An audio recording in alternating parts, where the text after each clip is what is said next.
BFF, brushed fantasy friend, did you know that you could paint watercolor on wood? I did not. And once I started, I couldn't stop. I started a project. This is a trinket box, terra box, witchy vibe box, whatever you want to call it. And I started with a malachite stone on one side, and I have an amethyst on the other. And if you can see just on the left, there's a couple little stars that stripe on either side of the box as well. And loved the idea of watercoloring wood, and I did not know that it was possible.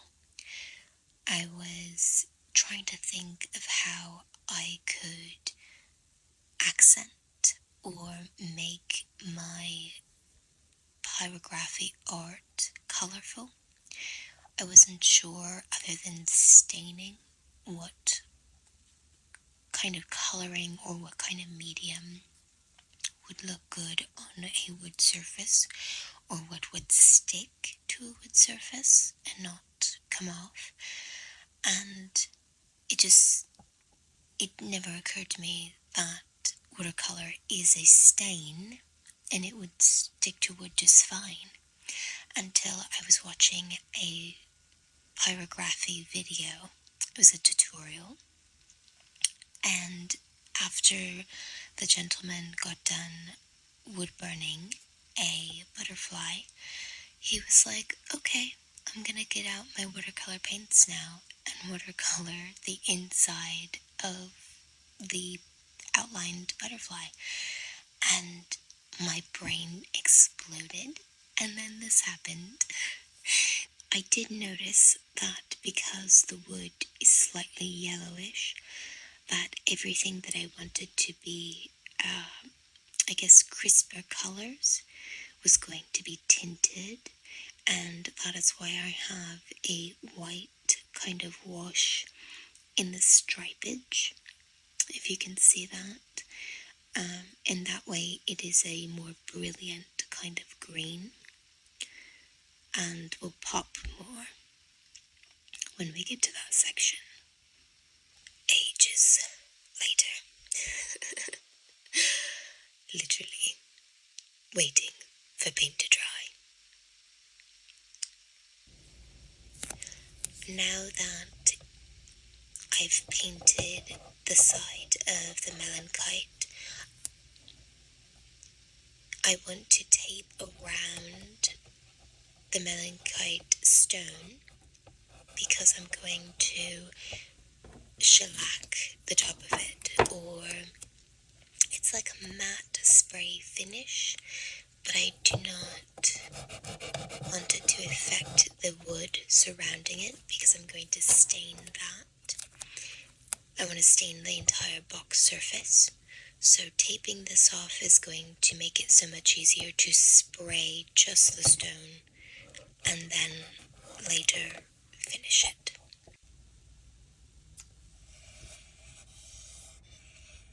So this amethyst piece has a white coating of watercolor paint, and that's just to get it ready or prime it for when we add color.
just mute that color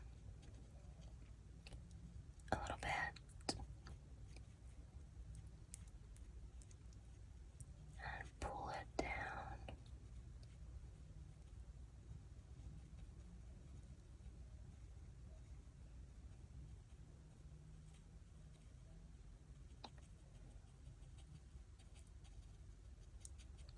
This is my first time kind of painting a crystal on wood, so I'm kind of making it up as I go. I'm gonna try to smudge this.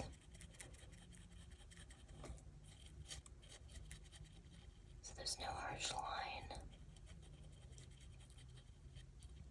Perfect. And then I want to try to add more purple down here. Some of these sections are going to stay white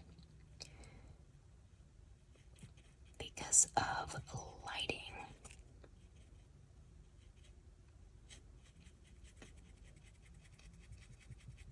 Keep pulling down, blending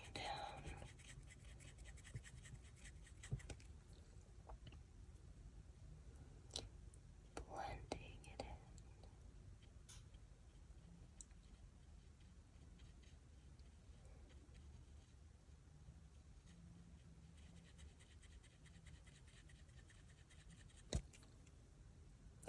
You can see the difference with the primer.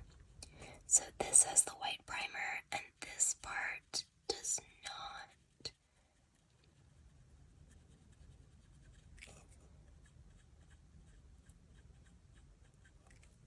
It's still beautiful, but you can definitely tell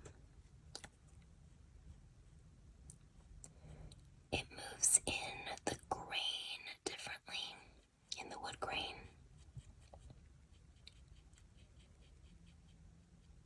Whereas on the white primer, it was more on the surface area.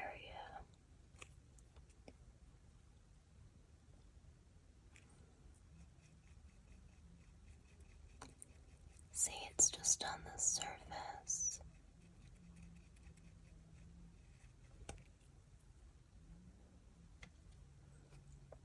So this part is supposed to be darker.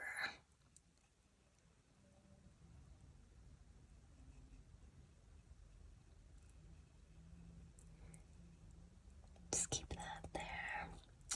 And then I want to skip a little bit here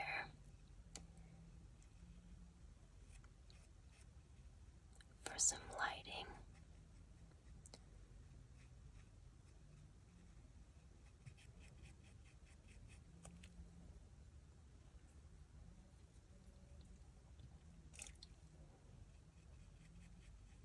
Before we let this dry, we should add that fuchsia color in. Because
brush, you can use smaller amounts with more detail.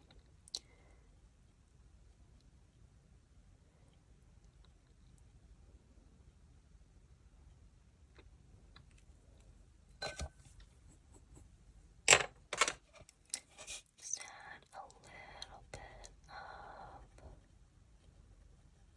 movement. There we go. Nice.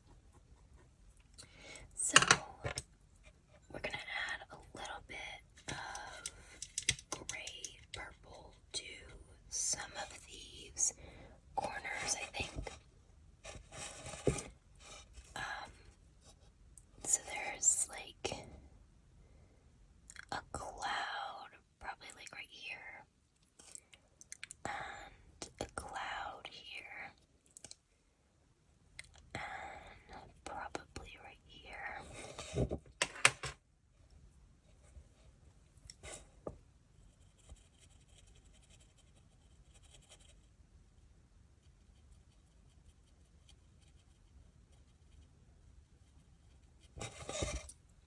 I think that ended up being too purple, but we can add a little bit more gray.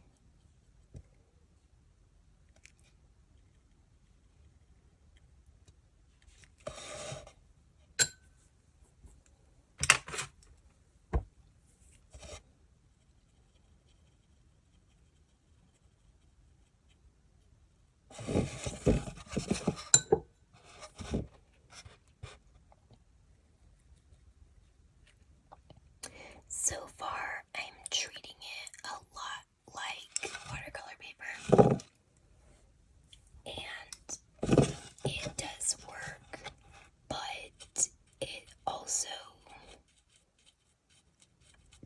stains really quickly, so, it's not exactly like watercolor paper, which watercolor paper, it doesn't always come out, but with certain watercolors, you can pick things up, like once you lay them down, and this, I don't think that's going to be extremely possible. Just adding gray to these. So these jagged parts here that I left white, they appear very gray. So I'm going to do that purple gray again, and I'm going to try to create those jagged edges. So it kind of looks like a lot is going on. So I'm just gonna add those blemishes, I guess. Let's see how this looks. We can always kind of mute it with white a little later.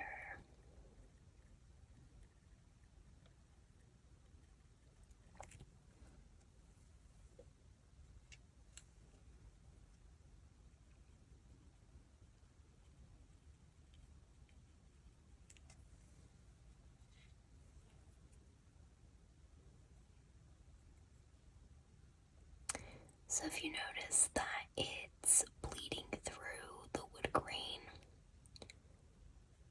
and it also lightened up quite a bit because of that white finish that we put on first. I don't think it looks bad, but it's not exactly what I was picturing.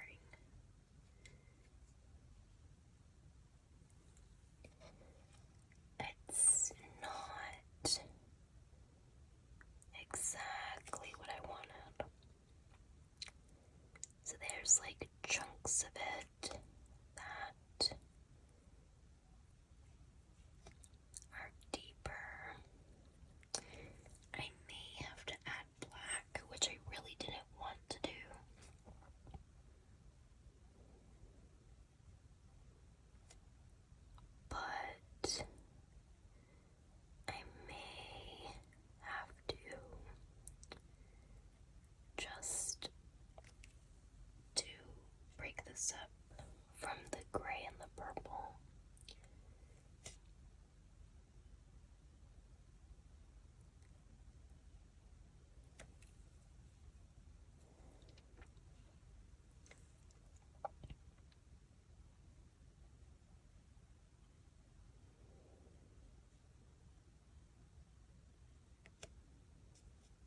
Something's terrible with it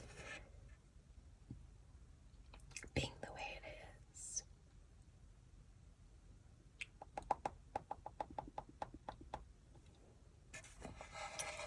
I might. When I originally got watercolors, I did not think that I would ever use white because you can use the white on the paper, but I've actually used it quite a bit to do certain colors. It is not necessary in watercolor, but it's definitely a nice additive every once in a while. So I'm just adding for sharpness. Yeah.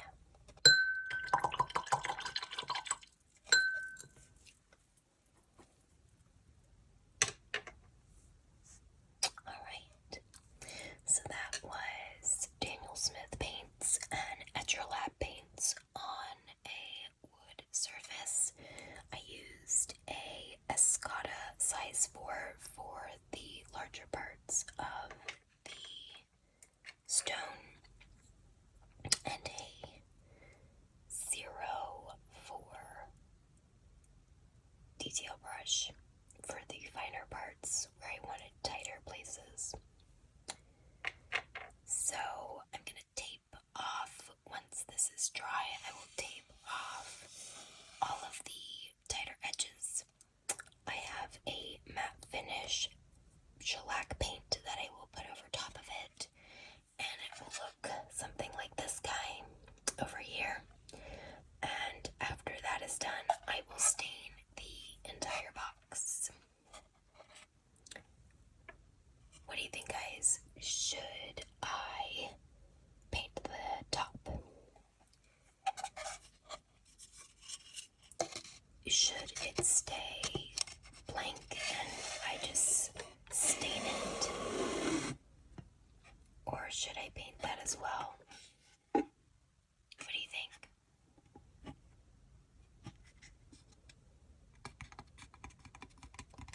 Let me know in the comments below what you think of this crystal trinket tarot box.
finished products. We're getting ready. These are boxes that I'm taking with me, so this is kind of like just a record for myself because I don't know if I'm doing these ever again.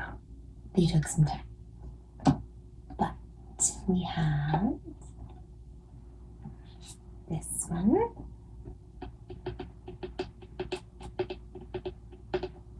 It's a card deck and some magic going on with some hands and then some smoke and a hand inside of the smoke and the lid. So that's one box. Staining was an adventure.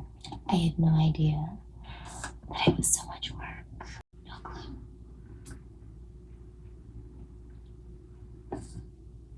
This one. I absolutely love how this turned out. She's gorgeous. And then there are leaves. They start out large and they go to small, and then it circles all the way around, small to large, large to small, all the way around. Again, the lid slides.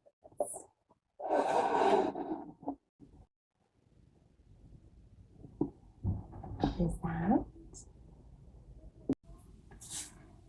And the reveal, the one that we did together. This is the final product. This is gold. This moon in the middle. The moon's on the outside. And then the stars have gold. The amethyst. More stars. I love it. It turned out amazing. This is quite the process. Trying to treat the watercolor paint so that way it doesn't get affected by the stain. So it definitely took some time. Again, I do not know if I will be doing these again. So these are probably one of a kind. When I take them, probably done. Probably not going to do them again. It took probably 7 hours or more in designing them, drawing them. Definitely the painted one, that one took more time than I originally had thought. Taping all of these areas down, especially the moons, trying to get sneak tape into these areas and then all the way around, spraying it down with a matte kind of shellac, spray paint that protects watercolor paint, and then peeling all of that off and then staining. It was just a lot. So one of a kind paint boxes. If you ever reach out to me on my Ko-fi shop and you would like something, maybe we can work on a commission together, but just know it's a process. It's not something that I can do overnight. It's definitely what is it, labor of love? Is that what that's called? But this is the reveal. I do adore it. I do love it. But trying to get ready for these events, it's just not practical, right? It's just not feasible. But I hope you loved the video. I loved how they turned out. So I hope you enjoyed the reveal as much as I did. I didn't know how it was going to work out. But thank you so much for hanging out throughout this whole video if you got this far, and if you got some relaxation from it. I love watching painting videos for that reason. I get some, even though I can't paint in that moment, watching videos of painting kind of gives me that creative zen as well. And if you reach out to me on my Ko-fi shop, I would definitely love to work with you and stuff. If you would like tarot readings, I'm available for that as well. And I do all kinds of things on there. So I do portraits, wood burning, watercolor paint, tons of fun stuff. So reach out to me and let's collaborate.